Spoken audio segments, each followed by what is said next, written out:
जय जगन्नाथ दर्शक बंधु आम यूट्यूब चैनल श्रीकृष्ण स्टूडियो आपनकु स्वागत। बंधुगण आज आमे जानिबा 29 जुलाई 2020 बुधवार दिनर द्वादश राशि राशिफल विषय रे।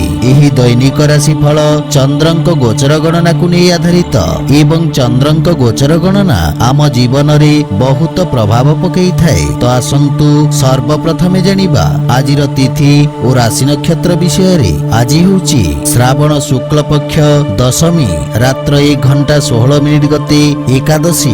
आज विशाखा नक्षत्र दिबा 8 घंटा 33 मिनिट गते अनुराधा नक्षत्र। आज विछा चंद्र ओहरात्र। आजिर शुभ बेला प्रातः 5 घंटा 26 मिनिट रु 7 घंटा 11 मिनिट पर्यंत। आजिर सूर्योदय प्रातः 5 घंटा 26 मिनिट। आजिर सूर्यास्त संध्या 6 घंटा 34 मिनिट। आजिर पर्व होची श्रीक्षेत्रे झूलन यात्रा आरंभ। आज नवजात शिशुर बिछा राशि। आज दिनर शुभ पाई जप ओं त्रिपुराय नमः। तो बंधुगण आसंतु जानिबा आजिर द्वादश राशि राशिफल विषय रे। ता पूर्वरु आम चैनल को जो माने नुआ करी आछंती तले थिबा लाल रंगर सब्सक्राइब बटन को दबाई आम चैनल को सब्सक्राइब करंतु ओ पाखरे थिबा घंटी बटन को दबाई ऑल रे सिलेक्ट करंतु काहे कि ना आमे अपलोड करिथिबा प्रत्येक वीडियो रो नोटिफिकेशन सर्वप्रथमे पाई परिबे। तो प्रथमे जानिबा मेष राशि विषय रे। आपनक राशि स्थान रु अष्टम भावरे चंद्रदेवंको गोचर कारणरू आपनकु आकस्मिक समस्यार सामना करिबाकु पड़िबो। कार्य क्षेत्र रे कार्यर अधिकता बा असामंजस्य स्थिति मानसिक चिंतार कारण हेबो। छात्र छात्री मानंकु निज लक्ष्य प्राप्त करिबा पई अधिक संघर्ष करिबाकु पड़िबो। भाई भौनीक संपर्क रे मनमालिन्यर स्थिति देखा देबो। जीवन साथींक सहयोग आपनक पई सहायक हेबो। परिवारर कोनोसी सदस्यंक सहित छोटिया कथारू मतभेदर संभावना रही। दैनिक दिनचर्या रे व्यवधान देखा देब। प्रेम जीवन रे परस्परर भावना को सम्मान करिबा द्वारा संपर्क रे घनिष्ठता आसीबो। व्यावसायिक तथा राजकीय कर भली खर्च आपनक आर्थिक संतुलन खराब करिबो। आज आपण अनावश्यक देवा नेबारु दूरे रहंतु। रोग विष एवं शत्रु ठारू सावधान रहंतु एवं स्वास्थ्य प्रति विशेष ध्यान रखंतु। आज आपण महामृत्युंजय मंत्र पाठ करंतु शुभ फल पाइबे। आसंतु जानिबा वृष राशि विषय रे। आपनक राशि स्थान रु सप्तम भावरे चंद्रदेवंक गोचर कारणरू आपनक कार्य क्षेत्र रे कोनोसी महिला सहभागींक सहयोगरू अवरोध दूर हेबो। सरकारी क्षेत्र बा वकिलाती तथा जनसंपर्क संबंधित व्यवसायी को लाभ हेबो। व्यवसाय रे आपनकु सफलता प्राप्त हेबो। कोनोसी नुआ उद्यम प्रारंभ करिबा पई समय उपयुक्त रहिछि। शिक्षा क्षेत्र रे छात्र छात्री को नुआ अवसर प्राप्ति हेबो। जीवन साथींक सहित करा जाउथुवा व्यापार रे लाभ प्राप्त हेबो। पारिवारिक सुख समृद्धि रे वृद्धि हेबो एवं संतान को सफलता मिलिबो। परिवारर पूर्ण सहयोग आपनक सहित लागि रहिछि। माता पितांक आशीर्वाद तथा मार्गदर्शन रु लाभ हेबो। प्रेम संबंध रे स्थायित्व प्राप्ति हेबो। भागीदारी रे करा जाइतवा व्यापार रु आर्थिक लाभ प्राप्त हेबो। दैनिक रोजगार रे अतिरिक्त आयर नुआ स्रोत विकसित हेबो। त्वचा संबंधित रोग प्रति आपण सावधान रहिबार आवश्यक रहिछि। अतः स्वास्थ्य नियम तथा स्वच्छतार पूर्ण ध्यान रखंतु। आज आपण माता लक्ष्मी को गोलाप फूल अर्पण करंतु शुभ फल पाइबे। आसंतु जानिबा मिथुन राशि विषय रे। मिथुन राशि व्यक्तिंक पई चंद्रदेवंक षष्ठ भावरे गोचर रोजगार क्षेत्र रे आसुथिबा समस्या को दूर करिबो। आपण निज संघर्ष शक्ति बल रे निज समस्त शत्रुंक ठारू विजय प्राप्त करिबे। समाज कल्याणकारी कार्य रे आपनक सहभागिता बढ़िबो। किंतु राजनीति रे जड़ित व्यक्ति को अपजसर सामना करिबाकु पड़िबो। छात्र छात्री मानंकु गुरुजनंक आशीर्वाद प्राप्ति हेबो। मातुल घर पक्षरु सुख प्राप्त करिबे। गृह रे अनुभवी व्यक्तिଙ୍କ सहित भविष्यत योजनारे चर्चा करिवे एवं समस्यार समाधान खोजिवे। परिवार रे हस खुशी सुख शांतिर वातावरण लागि रहिबो। प्रेम संबंध रे जस प्राप्ति हेबो। वाणिज्य व्यवसाय रे प्रगति हेबो एवं नगद समस्या रु आज मुक्ति मिलिबो। आर्थिक स्थिति क्षेत्र रे सुधार हेबो।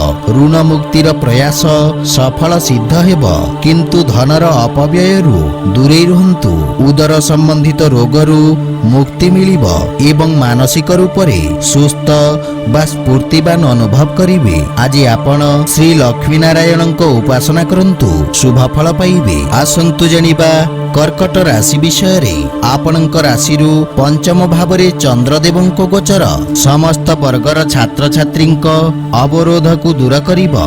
आपणଙ୍କ बुद्धि विवेकर विकास हेबो। सृजनात्मक क्षेत्र रे जड़ित व्यक्तिଙ୍କ पई एही समय फलदायक सिद्ध हेबो। रोजगार क्षेत्र रे आपणଙ୍କ प्रशासकीय क्षमतार विकास हेबो। अधिकारी वर्गरु प्रोत्साहन मिलिबो। समाज सेवारे जड़ित व्यक्ति जस मान सम्मान प्राप्त करिवे। आपण पारिवारिक मनोरंजन रे व्यय करिवे। छोट बालक मानक सहित सुखद समय व्यतीत हेबो, किंतु जीवन साथीଙ୍କ सहित निज संपर्कर ध्यान रखंतु एवं वाद विवादरु दूरे रुहंतु। कोनोसी पुरुना महिला मित्रଙ୍କ सहित देखा साक्षात करि पारंती। प्रेम संबंध रे सुधार हेबो। शेयर मार्केट तथा लटेरी आदि रे आकस्मिक धन लाभर जोग रहिछि। आर्थिक स्थिति रे सुधार हेबो। कार्य रे प्रगति हेबारु आर्थिक लाभर मार्ग प्रशस्त हेबो। ध्यान तथा योग माध्यम रे आपणଙ୍କ सृजनात्मक क्षमतार विकास हेबो। आज आपण भगवान श्री गणेशଙ୍କ उपासना करंतु, शुभ फल पाइबे। आसंतु जनिबा सिंह राशि विषय रे। आपणଙ୍କ राशिरु चतुर्थ भाव रे चंद्रदेवଙ୍କ गोचर आपणଙ୍କୁ व्यावसायिक सफलता प्रदान करिब। राजनीति क्षेत्र रे जड़ित व्यक्तिଙ୍କ कार्य व्यस्तता वृद्धि पाइब, किंतु राजकीय सेवारे जड़ित व्यक्तिଙ୍କୁ अधिक सावधान रहिबाकु पड़िब। विद्यार्थी मानक पई समय संघर्ष पूर्ण रहिछि एवं शिक्षा क्षेत्र रे अधिक परिश्रम करिबाकु पड़िब। परिवार रे सामान्य चिंताजनक वातावरण रहिब। पारिवारिक खर्च रे वृद्धि हेब एवं माताଙ୍କ सहित कोनोसी विषय रे मनमालिन्य संभावना रही। मानसिक चिंतित रहिबे, किंतु जीवन साथीଙ୍କ सहयोग मिलिबो और परस्पर मध्य उत्तम बुझाबना रहिबो। प्रेम संबंध रे किछि मधुर क्षण प्राप्त करिबे। अनुसंधान कार्य रे जड़ित व्यक्तिଙ୍କୁ लाभ मिलिबो, किंतु व्यापारिक देवा नेबारे आपण सावधान रहंतु। आर्थिक स्थिति सामान्य रहिबो, किंतु असुरक्षित निवेशरु आपण दूरे रुहंतु। स्वास्थ्य अवस्था रे किछि उच्च नीचर संभावना रहिछि। आज आपण सूर्यदेवଙ୍କୁ जल अर्पण करंतु, शुभ फल पाइबे। आसंतु जनिबा कन्या राशि विषय रे। आपणଙ୍କ तृतीय भाव रे चंद्रदेवଙ୍କ गोचर आपणଙ୍କ साहस तथा धैर्य रे वृद्धि करिबो। सामाजिक कार्य रे आपणଙ୍କ योगदानर प्रशंसा हेबो। रोजगार क्षेत्र रे आपण समस्त कार्य को निज अनुभव द्वारा सफलता पूर्वक संपन्न करिवे। व्यवसायी वर्गଙ୍କ पई एही समय नुआ योजनार क्रियान्वित करिवार उत्तम समय। राजनीति संबंध व्यक्तिଙ୍କୁ मित्र तथा सहयोगीଙ୍କ समर्थन प्राप्ति हेबो। छात्र छात्री मानଙ୍କୁ संचार माध्यम रे कोनोसी सुखद समाचार प्राप्ति हेबो। भाई भौणीଙ୍କ संपर्क रे सुधार हेबो एवं परिवार रे आपणଙ୍କ सम्मानर वृद्धि हेबो। माता पिताଙ୍କ सेवार अवसर मिलिब। कार्य व्यस्तता मध्यरे जीवन साथी तथा संतानଙ୍କ पई समय बाहर करिवे ओ सेथिपई प्रसन्नता अनुभव करिवे। संगीत तथा लेखन कार्य रे जड़ित व्यक्तिଙ୍କୁ आर्थिक लाभ मिलिब। भविष्यत पई किछि संचित योजना रे निवेश करिवे। व्यवसाय रे लाभर स्थिति निर्माण हेबो। स्वास्थ्य अवस्था सामान्य रहिबो। आज आपण पक्षी को दाना खाइबाकु दियंतु, शुभफल पाइबे। आसंतु जानिबा तुला राशि विषय आपणक राशि द्वितीय भाव में चंद्रदेवंक गोचर बाणी रे मधुरतार संचार करिब। आपणक सामाजिक क्षेत्रर विस्तार हेब। कार्य क्षेत्र रे सहकर्मी आपणक कार्यशैली रे प्रभावित हेबे एवं अधिकारींक समर्थन प्राप्ति हेब। व्यवसाय रे करा जायथिबा परिवर्तन लाभर स्थिति को विस्तार करिब। छात्र छात्री मानक स्मरण शक्तिर विकास हेब, किंतु कौनसी संपर्कीय बा परिचित व्यक्तिंक संबंधित कौनसी अप्रिय समाचार मिलिबार संभावना रही। जीवन साथींक सहित उत्तम समय अतिबाहित करिवे। परिवार रे प्रेम तथा उत्साहर वातावरण रहिब। आपनक सौभाग्य रे वृद्धि हेब। पितांक सहयोग तथा मार्गदर्शन रु आर्थिक उन्नति हेब, किंतु प्रेम जीवन रे किछि मनोमालिन्यर संभावना रही। पत्रकारिता तथा लेखन आदि क्षेत्र रे आपण सफलता तथा लाभ प्राप्त करिवे। संपत्ति रे वृद्धिर जोग रही, किंतु अनावश्यक खर्च रे नियंत्रण बजाय रखंतु। स्वास्थ्य अवस्था उत्तम अनुकूल रही, किंतु अधिक वयस्क व्यक्तिंक स्वास्थ्य अवस्थार ध्यान रखंतु।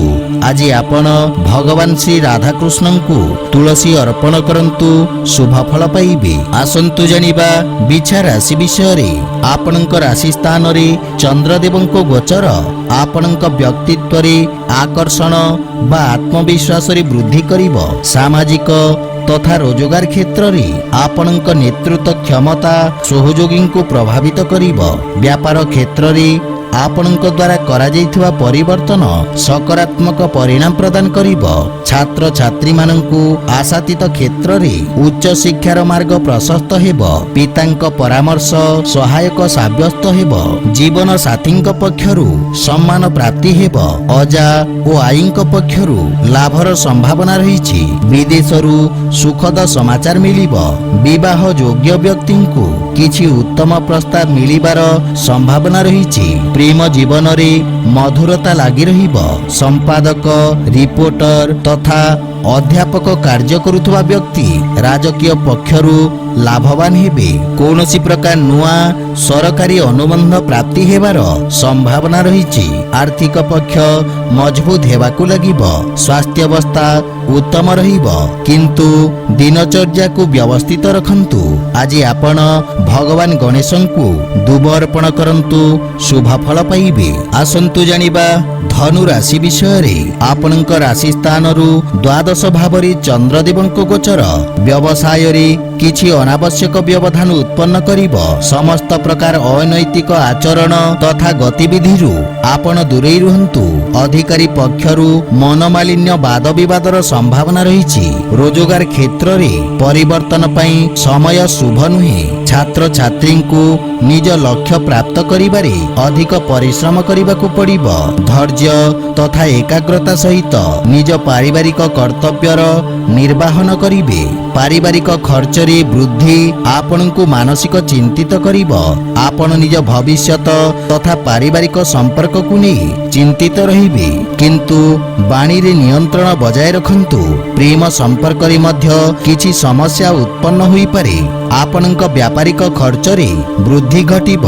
आर्थिक स्थिति असंतुलित होई पारे। किछि छोटिया ऋण भार आपणको चिंतित करिब।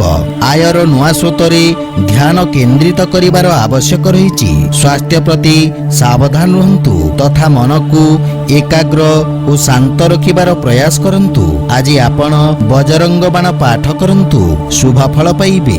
आसंतु जानिबा मकर राशि विषय रे आज आपणक एकादश भाव रे चंद्रदेवंक गोचर आपणक लाभर स्थिति रे वृद्धि करिब। आपणक द्वारा पूर्वरु करा जायथिबा कार्य रे मान पद प्रतिष्ठार वृद्धि हेब। किछि अनुभवी व्यक्तिंक मार्गदर्शन रु व्यवसायर स्थिति लाभप्रद हेब। नुआ कौशलर प्रयोगरु परिस्थितिक अनुकूलन प्राप्ति हेब। छात्र छात्रींक पई उन्नतिर मार्ग प्रशस्त हेब। पारिवारिक जीवन रे किछि शुभ समाचार मिलिबारु मनरे प्रसन्नतार भाव रहिब। बड़ भाईंक ପୂର୍ଣ୍ଣ ସହଯୋଗ ପ୍ରାପ୍ତି ହେବ। ବୈବାହିକ ଦାମ୍ପତ୍ୟ ଜୀବନ ସୁଖମୟ ହେବ। ପ୍ରେମ ସମ୍ବନ୍ଧରେ ଉପହାର ପ୍ରାପ୍ତି ହେବ। ପ୍ରବନ୍ଧନ ଅଥବା ସମ୍ପାଦନରେ ଜଡ଼ିତ ବ୍ୟକ୍ତି ଅପ୍ରତ୍ୟାଶିତ ଲାଭ ଅର୍ଜନ କରିବେ। ଆର୍ଥିକ ପକ୍ଷ ମଜବୁତ ରହିବ। ପୈତୃକ ବ୍ୟବସାୟ ସମ୍ବନ୍ଧିତ ବ୍ୟକ୍ତିଙ୍କୁ ଲାଭ ମିଳିବ। ଆପଣ ଊର୍ଜାବାନ ତଥା କର୍ମଠ ରହିବେ। ଲମ୍ବା ସମୟରୁ ଦେଖାଦେଉଥିବା ସ୍ୱାସ୍ଥ୍ୟ ସମସ୍ୟାରୁ ମୁକ୍ତି ମିଳିବ। ଆଜି ଆପଣ ଓଂ ହଂ ହନୁମତେ ନମଃ ମନ୍ତ୍ରର ଜପ କରନ୍ତୁ, ଶୁଭ ଫଳ ପାଇବେ। ଆସନ୍ତୁ ଜାଣିବା କୁମ୍ଭ ରାଶି ବିଷୟରେ। ଆପଣଙ୍କ ଦଶମ ଭାବରେ ଚନ୍ଦ୍ରଦେବଙ୍କ ଗୋଚର ଆପଣଙ୍କୁ କିଛି ଉତ୍ତମ ରୋଜଗାର ସମ୍ବନ୍ଧିତ ଅବସର ପ୍ରଦାନ କରିବ। ଆପଣଙ୍କ ଦ୍ୱାରା କାର୍ଯ୍ୟକ୍ଷେତ୍ର ତଥା କାର୍ଯ୍ୟପ୍ରଣାଳୀରେ କରାଯାଉଥିବା ପରିବର୍ତ୍ତନ ଆପଣଙ୍କ ପଦ ପ୍ରତିଷ୍ଠାରେ ବୃଦ୍ଧି କରିବ। ନୂଆ ବ୍ୟବସାୟର ପ୍ରାରମ୍ଭ ପାଇଁ ସମୟ ଉତ୍ତମ ରହିଛି। ବ୍ୟବସାୟରେ ସ୍ଥାୟିତ୍ୱ ପ୍ରାପ୍ତି ହେବ। ଆପଣଙ୍କ ସଂଗଠନ ତଥା ନେତୃତ୍ୱ କରିବାର ଅଦ୍ଭୁତ ଶକ୍ତିର ବିକାଶ ହେବ। ବିଦ୍ୟାର୍ଥୀ ନିଜ ଭବିଷ୍ୟତର ଆବଶ୍ୟକତା ଅନୁସାରେ ନିଜ ବ୍ୟବସାୟ ତଥା ତାହାର ଅନୁରୂପ ଆବଶ୍ୟକ କୌଶଳର ଚୟନ କରିବେ। ପିତାଙ୍କ ସମ୍ବନ୍ଧରେ ସୁଧାର ହେବ। ଜୀବନ ସାଥୀଙ୍କ ସହିତ କିଛି ଗୃହୋପକରଣ କ୍ରୟ କରିବାରେ ବ୍ୟସ୍ତ ରହିବେ। ପରିବାରରେ ସୁଖଦ ବାତାବରଣ ଲାଗି ରହିବ ଏବଂ ସନ୍ତାନ ଆପଣଙ୍କ ମାର୍ଗଦର୍ଶନର ଅନୁସରଣ କରିବେ। ବଡ଼ ଭାଇଙ୍କ ମାର୍ଗଦର୍ଶନ ଲାଭକାରୀ ସିଦ୍ଧ ହେବ। ପ୍ରେମ ଜୀବନରେ ଅଧିକ ଉପେକ୍ଷା ମତଭେଦର କାରଣ ହେବ। ଆର୍ଥିକ ସ୍ଥିତି ସୁଦୃଢ଼ ହେବାକୁ ଲାଗିବ। ଆୟର ନୂଆ ସ୍ରୋତର ନିର୍ମାଣ ହେବ। ସ୍ୱାସ୍ଥ୍ୟାବସ୍ଥା ଉତ୍ତମ ଅନୁକୂଳ ରହିଛି, କିନ୍ତୁ ଅନାବଶ୍ୟକ ଯାତ୍ରା କରନ୍ତୁ ନାହିଁ। ଆଜି ଆପଣ ରୁଦ୍ରାଷ୍ଟକ ପାଠ କରନ୍ତୁ, ଶୁଭ ଫଳ ପାଇବେ। ଆସନ୍ତୁ ଜାଣିବା ମୀନ ରାଶି ବିଷୟରେ। ଆପଣଙ୍କ ନବମ ଭାବରେ ଚନ୍ଦ୍ରଦେବଙ୍କ ଗୋଚର ଆପଣଙ୍କ ପାଇଁ ଭାଗ୍ୟବର୍ଦ୍ଧକ ରହିବ। କୌଣସି ସମାଜ କଲ୍ୟାଣକାରୀ କାର୍ଯ୍ୟରେ ଆପଣଙ୍କ ସହଭାଗିତା ବଢ଼ିବ। ରୋଜଗାର କ୍ଷେତ୍ରରେ ସଫଳତାକୁ ପ୍ରାପ୍ତ କରିବେ। ଆପଣଙ୍କ ପରାକ୍ରମ ତଥା କର୍ମଠ ସ୍ୱଭାବର ପ୍ରଶଂସା ହେବ। କଳା ତଥା ମନୋରଞ୍ଜନ କ୍ଷେତ୍ରରେ ସମ୍ବନ୍ଧିତ ବ୍ୟକ୍ତିଙ୍କ ଖ୍ୟାତିର ବିସ୍ତାର ହେବ। ବିଦ୍ୟାର୍ଥୀମାନଙ୍କୁ ବନ୍ଧୁମିତ୍ରଙ୍କ ସହଯୋଗ ପ୍ରାପ୍ତି ହେବ। ବିଦେଶରୁ କିଛି ଶୁଭ ସମାଚାର ମିଳିବାରୁ ମନ ପ୍ରସନ୍ନ ରହିବ। ବଡ଼ ଭାଇଙ୍କ ବିଶେଷ ସହଯୋଗ ଆପଣଙ୍କ ଉନ୍ନତିର କାରଣ ହେବ। ପରିବାରର ସୁଖ ସମୃଦ୍ଧି ପାଇଁ ଆପଣ ବ୍ୟୟ କରିବେ। ଜୀବନ ସାଥୀଙ୍କ ସମ୍ପର୍କରେ ମଧୁରତା ଆସିବ। ମାତାଙ୍କ ପକ୍ଷରୁ ସମସ୍ତ ପ୍ରକାର ସହଯୋଗ ପ୍ରାପ୍ତି ହେବ। ପ୍ରେମ ଜୀବନରେ ନବୀନ ସମ୍ବନ୍ଧ ସ୍ଥାପିତ ହେବ। ଆର୍ଥିକ ସ୍ଥିତିରେ ସୁଧାର ହେବ। ଆକସ୍ମିକ ଧନ ଲାଭର ଯୋଗ ରହିଛି। ସେୟାର ମାର୍କେଟ ଆଦିରେ ନିବେଶ ଲାଭଦାୟକ ସିଦ୍ଧ ହେବ। ସ୍ୱାସ୍ଥ୍ୟାବସ୍ଥାର ବିଶେଷ ଧ୍ୟାନ ରଖନ୍ତୁ। ବିଶେଷ ରୂପରେ ହୃଦୟ ସମ୍ବନ୍ଧିତ ରୋଗୀ ସ୍ୱାସ୍ଥ୍ୟାବସ୍ଥାର ଧ୍ୟାନ ରଖନ୍ତୁ। ଆଜି ଆପଣ ଗୋପାଳ ସହସ୍ର ନାମର ପାଠ କରନ୍ତୁ, ଶୁଭ ଫଳ ପାଇବେ। ତ ବନ୍ଧୁଗଣ, ଏହା ଥିଲା ଆଜିର ଦ୍ୱାଦଶ ରାଶିର ରାଶିଫଳ ବିଷୟରେ। ଯଦି ଭିଡିଓଟି ଆପଣମାନଙ୍କୁ ଭଲ ଲାଗିଥାଏ, ଲାଇକ୍ ସେୟାର ଓ କମେଣ୍ଟ କରି ଜଣାନ୍ତୁ ଏବଂ ଏହିପରି ନୀତିଦିନ ନିଜ ରାଶିଫଳ ବିଷୟରେ ଜାଣିବା ପାଇଁ ଆମ ଚ୍ୟାନେଲକୁ ସବସ୍କ୍ରାଇବ କରନ୍ତୁ ଓ ପାଖରେ ଥିବା ଘଣ୍ଟି ବଟନକୁ ଦବାଇ ଅଲରେ ସିଲେକ୍ଟ କରନ୍ତୁ। ଜୟ ଜଗନ୍ନାଥ।